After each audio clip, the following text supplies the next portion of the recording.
When we are doing our best to be on a new path, the path to healing, the path to wholeness, many times what we will do is trip ourselves up. And how that can look sometimes is we'll start saying what we're not going to do anymore.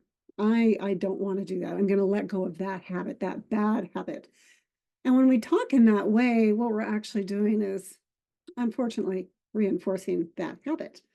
We're giving it actually more power by saying we're not going to do it because then we're actually focusing on it unconsciously.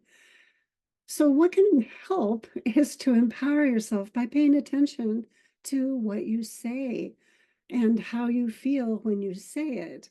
And rather than saying, I'm not going to do XYZ, actually slow down and say, recognize what you are going to be doing and frame it up that way. I know years ago, I used to smoke cigarettes. I started doing that when I was a teenager, and it was a trauma reaction and a way of wanting to get some support.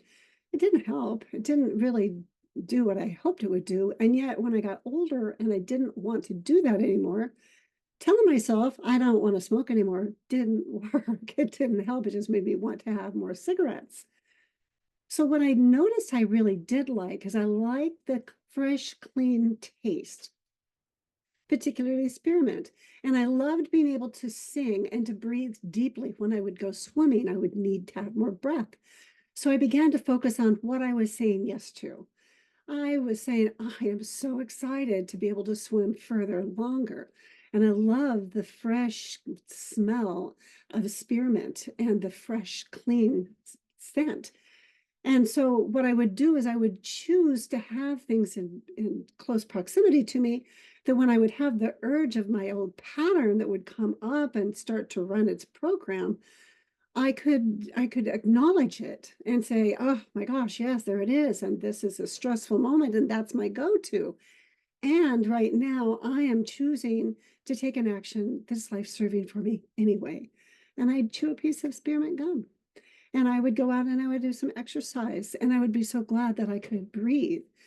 But really learning how to communicate with compassionate understanding to myself and to encourage my heart to take an action that's in service of my life by being really proactive and having a detailed idea of what that might look like and then stepping into it really has transformed my life. And so I'm just imploring you to take the time to really notice what are you saying yes to, and then frame it up that way for yourself. Because life is really for you. It's not against you.